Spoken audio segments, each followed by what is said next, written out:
This channel does not promote any violent, harmful, or illegal activities. All content provided by this channel is meant for an educational purpose only. নমস্কার, স্বাগত আপনাকে টিভি9 বাংলায়। আমি দীপ রয়েছে আরও একবার আপনাদের সঙ্গে।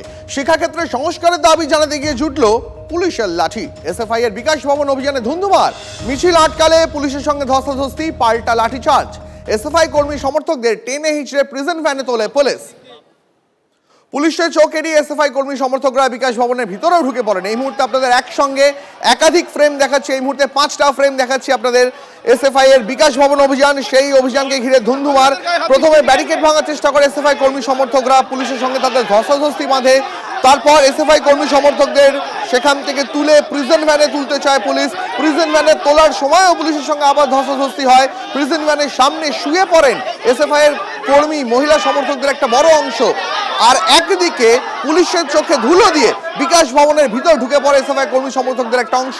তারা বিকাশ ভবনের ভিতর গিয়ে পোস্টারও লাগিয়ে দেয়। এই মুহূর্তে আপনার সঙ্গে এক জায়গায় একাধিক ছবি দেখাচ্ছি। এই মুহূর্তে আপনাদের একসঙ্গে 5টা উইন্ডো দেখাচ্ছি। এসএফআই কর্মী সমর্থকদের বিকাশ ভবন অভিযানকে কেন্দ্র করে ধুন্ধুমার। ব্যারিকেড ভাঙার চেষ্টা করতেই পুলিশের লাঠিচার্জ এবং তারপর প্রিজন ভ্যানে তোলার চেষ্টা করে পুলিশ। প্রিজন ভ্যানে তুলতে গেলে মহিলা এসএফআই কর্মী সমর্থকরা তারা প্রিজন ভ্যানের সামনে দাঁড়িয়ে পড়ে এবং সেখানেও এক প্রচুর ধুন্ধুমা শুরু হয়। পুলিশ কিন্তু সকাল থেকে ব্যাপক পরিমাণে ছয়লাভ ছিল এই সল্টলেক করুণাময় জুড়ে, এবং এই যে পুলিশ লাঠিচার্জ শুরু করেছে দেখতে পাচ্ছ। পুলিশ ধরপাকড় শুরু করেছে। তুমি দেখতে পাচ্ছ পুলিশের ধরপাকড় শুরু হয়ে গিয়েছে। দেখো প্রিজন ভ্যানে তুলে নিচ্ছে পুলিশের গাড়িতে রীতিমতো টেনে হিঁচড়ে তোলা হচ্ছে। তুমি দেখতে পাচ্ছ সেই ছবি দেখতে পাচ্ছ যে কিভাবে এখানে কোনো সবচেয়ে বড় কথা এখানে যারা মহিলা এসএফআই সমর্থক তাদের গায়ে হাত দেওয়া হচ্ছে। মহিলা পুলিশ কিন্তু কার্যত নেই। পুলিশ তুমি তৃণমূলের উর্দি ছাড়ো, তুমি লজ্জা করো, তৃণমূলের উর্দি ছাড়ো। মমতা ব্যানার্জির পুলিশ অপ্রয়োজনীয়ভাবে শান্তিপূর্ণ আন্দোলনে লাঠি চালিয়েছে। এরা স্কুল কলেজ বন্ধ করছে, এরা মার্কশিট চুরি করে স্কুল কলেজ বন্ধ করছে, ইউনিয়ন ইলেকশন করে না। কিভাবে একটা মহিলা, তুমি দেখতে পাচ্ছ কিভাবে মহিলা এসএফআই কর্মীকে পুলিশ টানতে হেঁটে নিয়ে যাচ্ছে, কিভাবে নিয়ে যাচ্ছে। এটাই মূলত দাবি ছিল। পুলিশ মহিলাদের গ্রেপ্তার করছে।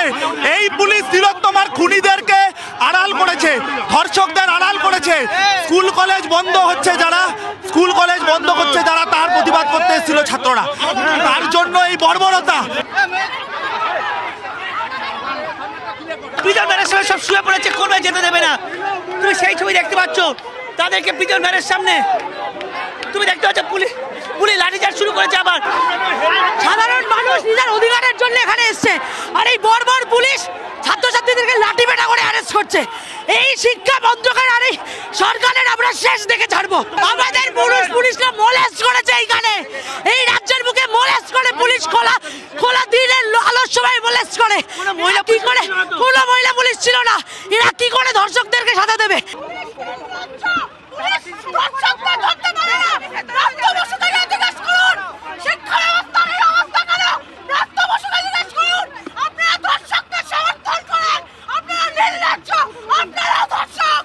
বাড়িতে সন্তান নেই, পড়াশোনা করবে না, মমতা ব্যানার্জির পা চেটে সারা জীবন চলে যাবে। আজকে ধাক্কা মারছে, দাঁড়ান, সেলুট করাবো, এই কানে করাবো, দেখবে।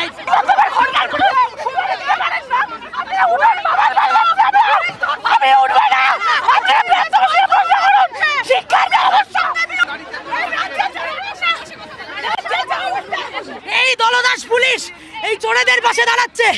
এই পুলিশ মহিলা পুলিশ ছাড়া ছাত্রীদের বুকে পিঠে হাত দিয়ে অ্যারেস্ট করছে। এখানে দাঁড়িয়ে ধর্ষকদের শাস্তি হয় না। যেখান দিয়ে হোক না কেন, চারপাশ থেকে এসএফআই কর্মী সমর্থকদের মিছিলে রীতিমতো দিশেহারা অবস্থা বিধাননগর পুলিশ কর্মী।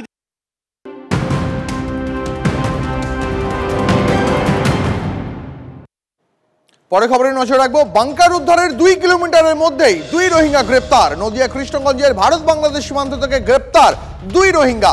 তাদের সন্দেহজনক গতিবিধি দেখে দুজনকে পুলিশের হাতে তুলে দেন স্থানীয়রা। আরো বিস্তারিত জানাবেন আমাদের সঙ্গে মহাদেব কুণ্ডু রয়েছেন। মহাদেব, স্থানীয়দের কিভাবে সন্দেহ হলো এই দুজনকে দেখে? দেখো, তাদের কথাবার্তা এবং বাইরের থেকে তারা এসছেন, তারা অপরিচিত, এবং গ্রামের মানুষ তাদেরকে প্রথম জিজ্ঞাসাবাদ করেন এবং জিজ্ঞাসাবাদ করার পরই তাদের সন্দেহ হয়। সন্দেহ হওয়ার কারণেই তারা পুলিশে খবর দেয় এবং পুলিশ এসে তাদেরকে নিয়ে যায় এবং পরবর্তীকালে জানা যায় যে এরা মায়ানমারের বাসিন্দার, এবং মায়ানমার থেকে তারা বিগত এক বছরখানেক আগে তারা কিন্তু ভারতবর্ষে প্রবেশ করেন এবং ভারতবর্ষে প্রবেশ করে তারা এখান থেকে চলে যান হায়দ্রাবাদে কাজ করার পর বর্তমান যে পরিস্থিতি তৈরি হয়েছে বাংলাদেশের এবং ভারতবর্ষে যেভাবে একের পর এক অনুপ্রবেশকারীদের গ্রেপ্তার করা হচ্ছে এবং যেভাবে রোহিঙ্গাদের গ্রেপ্তার করা হচ্ছে, তাতেই তারা কিন্তু রীতিমতো আতঙ্কিত হয়ে পড়েন এবং ভয়ে তারা কিন্তু পালাবার চেষ্টা করেন। অর্থাৎ তারা ছক কষেছিলেন এই ভারত সীমান্ত দিয়েই কিন্তু তারা বাংলাদেশে চলে যাবেন, কিন্তু তার আগেই কিন্তু পুলিশ তাদেরকে গ্রেপ্তার করে। এবং যেটা প্রশ্ন উঠছে, দেখো এই যে 4টি বাংকার যেখানে পাওয়া গেল সীমান্ত থেকে মাত্র 1.5 থেকে 2 কিলোমিটার দূরে, আর সেখানের থেকে মাত্র 1 থেকে 2 কিলোমিটারের মধ্যেই আবার এদেরকে দেখা গেল। আর যে প্রশ্নটা স্বাভাবিকভাবে উঠছিল, বাংকারের ওপরে যে টিনের ঘর করা রয়েছে যেখানে মানুষ বসবাস করতে পারে এমন একটা পরিবেশ তৈরি করা রয়েছে এবং সেখানে যে মানুষের আনাগোনা ছিল একেবারে মহাদেব, এবং এই প্রশ্ন তো থাকবে খুব স্বাভাবিক যে এই দুজনে কি শেষ, নাকি নদিয়া কৃষ্ণগঞ্জে এরকম আরো অনেক বাংলাদেশি রোহিঙ্গা তারা লুকিয়ে রয়েছে, মায়ানমারের বাসিন্দা এরকম লুকিয়ে রয়েছে, যাদের গ্রেপ্তার করা হয়েছে, যারা পুলিশ যাদের তুলে নিয়ে গিয়েছে তারা কি বলছে শুনবো। এর পাশাপাশি শুনবো বিজেপির রাজ্য সভাপতি সুকান্ত মজুমদারের প্রতিক্রিয়া। क्या नाम है आपका? जावेद। कहाँ से आया हो? बर्मा से। किस लिए आया था यहाँ पर? काम करने आया था। कहाँ काम करने के लिए आया था? इंडिया पर।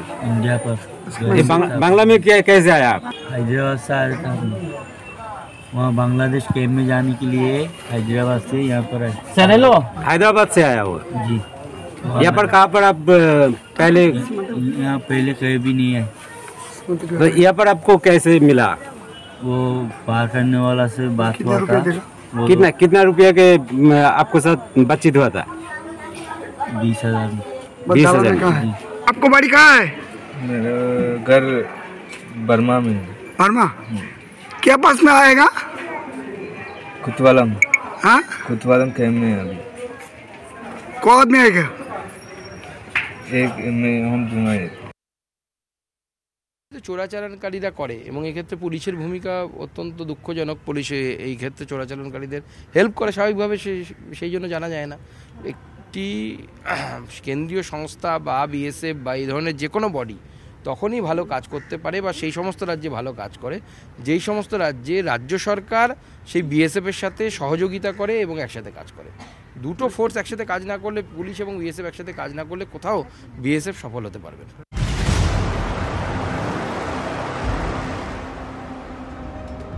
এবার একটু ওপার বাংলার খবরে নজর রাখি। ছাত্র বিক্ষোভে উত্তাল নৈরাজ্যের বাংলাদেশ। ঢাকা বিশ্ববিদ্যালয়ের সহ উপাচার্য অধ্যাপক মামুন আহমেদের পদত্যাগের দাবি না মানা হলে ঢাকা শহরকে অচল করে দেওয়ার হুমকি ছাত্রছাত্রীদের তরফ থেকে।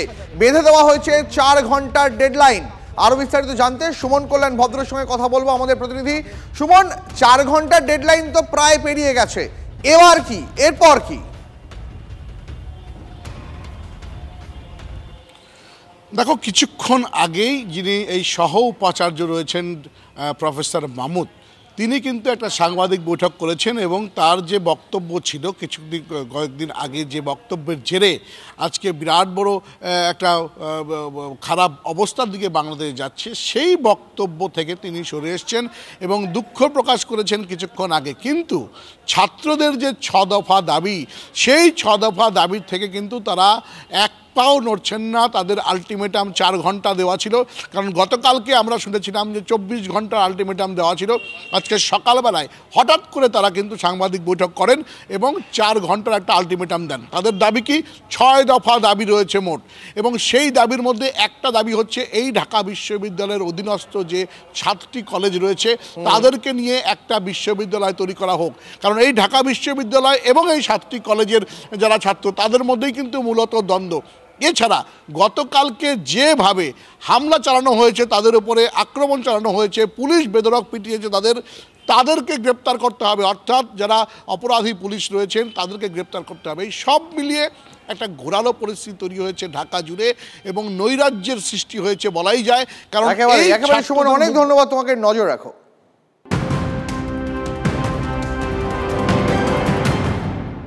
আসি পরে খবরে।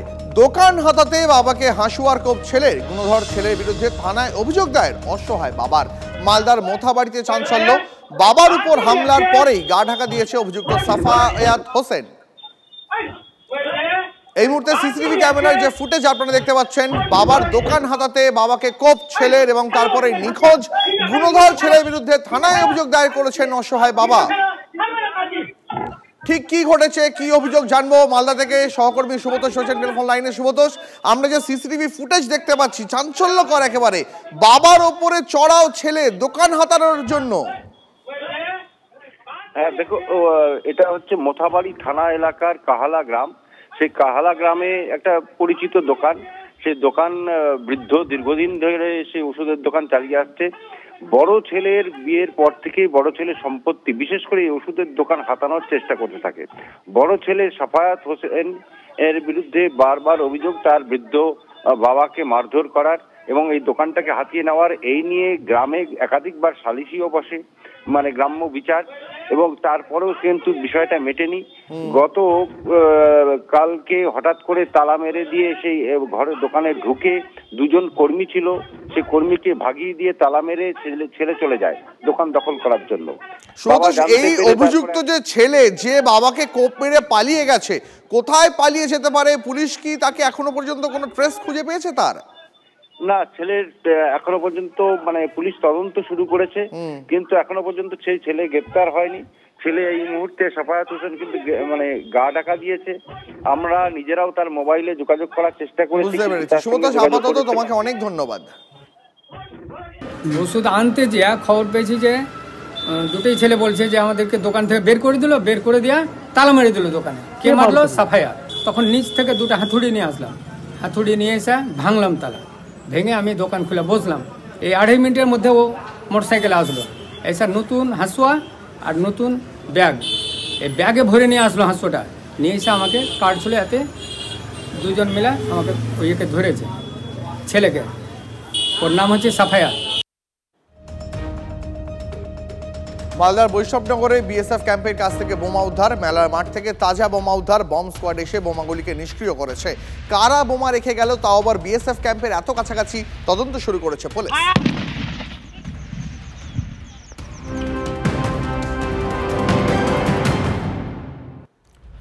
এই মুহূর্তে আরো একটা বড় খবরে নজর রাখতেই হচ্ছে। মেদিনীপুর মেডিকেলে প্রসূতি মৃত্যুর জের, হাসপাতালের আরএমওকে ভবানী ভবনে জিজ্ঞাসাবাদ।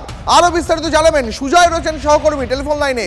সুজয়, দেখো, সাসপেন্ডেড এই আরএমও, সেই আরএমওকে আজকে সিআইডি ভবানী ভবনে তলব করেছিল এই স্যালাইন কাণ্ডের ঘটনার তদন্তে, এবং সেই ঘটনার তদন্তে ইতিমধ্যেই তিনি হাজিরা দিয়েছেন, তেমনটাই সিআইডি সূত্রে খবর। এবং জিজ্ঞাসাবাদ করে তার বয়ান রেকর্ড করা হচ্ছে যে কিভাবে এই ঘটনাটি ঘটলো এবং সেই দিন কারা কারা ডিউটিতে ছিলেন, কোন সময় ডিউটিতে ছিলেন, ডিউটির রোস্টার সম্পর্কেও জিজ্ঞাসাবাদ করা হয়, এবং যে স্যালাইন, সেই স্যালাইনের সম্পর্কেও জিজ্ঞাসাবাদ করা হচ্ছে। ফলে সব মিলিয়ে এই ঘটনার তদন্তে আরএমওকে প্রথমবার তলব করা হয়েছে সিআইডির তরফ থেকে। ফলে এই তলব করার পরে জিজ্ঞাসাবাদ অত্যন্ত গুরুত্বপূর্ণ বলেই মনে করা হচ্ছে সিআইডি সূত্রে। এবং আজকে যে হাজিরার পর জিজ্ঞাসাবাদে যদি তদন্তকারীরা সন্তুষ্ট না হন, তাহলে ফের তলব করা হতে পারে, ফের জিজ্ঞাসাবাদ করা হতে। এবং ইতিমধ্যেই হাসপাতালে থেকে কিন্তু ডিউটি রোস্টার তলব করেছে সিআইডি এই ঘটনার তদন্তের জন্য।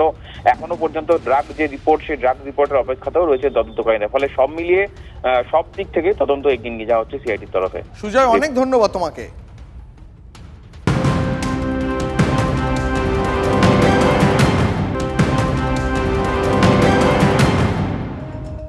বিজেপির রাজ্য সভাপতি পদে সুকান্তর পরিবর্তে শুভেন্দুকে আনতে জোর সওয়াল তথাগত রায়ের। 2026-এর ভোটের আগে অন্তত অস্থায়ী সভাপতি করা হোক শুভেন্দুকে। একজন কেন্দ্রীয় প্রতিমন্ত্রী করে তাকেই আবার সভাপতির দায়িত্ব পালন করে যেতে বলা ঠিক নয়। এমন লোককে নিতে হবে যার জনসমর্থন রয়েছে, যে দলের হয়ে লড়ছেন। শুভেন্দুর পক্ষে সওয়াল করে এমনই মন্তব্য তথাগত রায়ের। 26-এর নির্বাচনের আগে প্রথম একজন অস্থায়ী সভাপতি মনোনীত হওয়া উচিত। আজকে পশ্চিমবঙ্গ ভারতের মধ্যে বলা যেতে পারে সবচেয়ে উপদ্রুত রাজ্য, সেটার বিরুদ্ধে লড়তে পারে একমাত্র বিজেপি। অন্য কোনো দল তো লড়বে না, কারণ তাদের ওই সংখ্যালঘু ভোট ব্যাংকের দিকে তাকালে তাদের জিভ দিয়ে জল পড়ে, অন্য কেউ লড়বে না। তো বিজেপি যে লড়বে, বিজেপি কার নেতৃত্বে লড়বে? একজন সভাপতি দরকার। সভাপতি যদি আপাতত এইভাবে ঠিক করা অসুবিধে হয় তাহলে একজন অস্থায়ী সভাপতি করে দিক। একজন লোক তাকে কেন্দ্রে প্রতিমন্ত্রী করে বসিয়ে রেখে তাকে এখানে পশ্চিমবঙ্গে সভাপতির কাজ চালাতে বলা হলো, আর সেখানে একটা দ্বন্দ্ব বেঁধে গেল, এই জিনিসটা তো একদমই ঠিক নয়। এটা তো 26-এর নির্বাচন, 1 বছর বাদে, এটা এই পরিপ্রেক্ষিতে এটা কাজটা একদমই ঠিক হচ্ছে না। এই অস্থায়ী সভাপতি হিসেবে এমন লোককে নিতে হবে যার জনসংযোগ আছে, যার জনসমক্ষে পরিচিতি আছে, যিনি দলের হয়ে লড়ছেন। আমি তো খুব পরিষ্কার করে আগাগোড়া বলে এসছি যে সভাপতি হবার যোগ্য মানুষ একমাত্র শুভেন্দু অধিকারী। তো শুভেন্দু অধিকারী যদি অস্থায়ী সভাপতি করতে হয় তাহলে শুভেন্দু অধিকারী হতে পারে। ট্যাব দুর্নীতির ধাঁচে আবাসের টাকা লুট করার অভিযোগ, যোগ্য প্রাপকরা বঞ্চিত, টাকা ঢুকছে অন্যের অ্যাকাউন্টে। তৃণমূল নেতা কর্মীর বিরুদ্ধে অভিযোগ এমনটাই। মালদার হরিশ্চন্দ্রপুর থানার ইলম এলাকার ঘটনা। প্রশাসনের কাছে অভিযোগ দায়ের করেও কোনো সুরাহা হয়নি বলে দাবি। অভিযোগ, প্রাপকদের মোবাইলে ওটিপি আসার পর তৃণমূলের পঞ্চায়েত সদস্য এবং তার সঙ্গী তৃণমূল কর্মীরা নিয়ে যাচ্ছে সেই ওটিপি, আর টাকা ঢুকে যাচ্ছে অন্যের অ্যাকাউন্টে। তৃণমূল নেতা কর্মীরা 5,000 টাকা কাটমানি নিচ্ছে বলে অভিযোগ। টাকা ফিরে পেতে অগত্যা ব্লক মহকুমা শাসক এবং জেলা শাসকের কাছে লিখিত অভিযোগ দায়ের। ইনকোয়ারি করার পর আমার টাকা আমার কিন্তু অ্যাকাউন্টে ঢুকে নেই, অন্য অ্যাকাউন্টে চলে গেছে। এবার আমি তদন্ত করলাম, তদন্ত করে দেখছি যে একই নামে সাজ্জাদ নামে তার বায়োডাটার পুরা নিয়ে টাকা উড়ি অ্যাকাউন্টে ঢুকাইছে। সমস্যা হয়তো অবশ্যই ওরা জালিয়াতি করেছে, হয়তো টিএমসির হয়তো নাম্বার ছিল, তার সাথে একজন ছিল অভিভাবক, সে তার নাম হলো তসিফুল। তারা দুইজনে ঘুরে ঘুরে কাজ করেছে। তো আবার মোবাইল নিয়েছিল আমার কাছ থেকে, প্রায় 8 থেকে 9 দিন ধরে কিন্তু আমার কাছ থেকে কিন্তু মোবাইল নিয়েছিল। তাহলে সেখানে কি জালিয়াতিটা হয়েছে? মনে হয় সেটাই জালিয়াতি করেছে তারা, হয়তো ওটিপিটা আমার দিয়ে দিয়েছে। 5,000 টাকা দিয়েছিলাম বাবুলকে, আর চেয়েছিল, কি বলেছিল যে টাকা লাগবে, টাকা না দিলে কিন্তু কাজ হবে না। ওটিপি চুরি করে, গরিব মানুষ যারা বোঝে না তাদের কাছে ওটিপি চুরি করে সেই ঘরটা অন্যজনকে পাইয়ে দেওয়া হচ্ছে। ধিক্কার জানাচ্ছি এই সরকারকে, যারা নিচু থেকে ওপর অবধি দুর্নীতির সঙ্গে যুক্ত, এবং আমার মনে হয় এর ভাগ ওপর অবধি যাচ্ছে। অভিনেতা সাইফ আলী খানের উপর হামলাকারী কি আদৌ শরীফুল? ধৃত ব্যক্তি আর হামলাকারী কি একই? ধোঁয়াশা বাড়ল প্রাথমিক ফিঙ্গারপ্রিন্ট রিপোর্টে।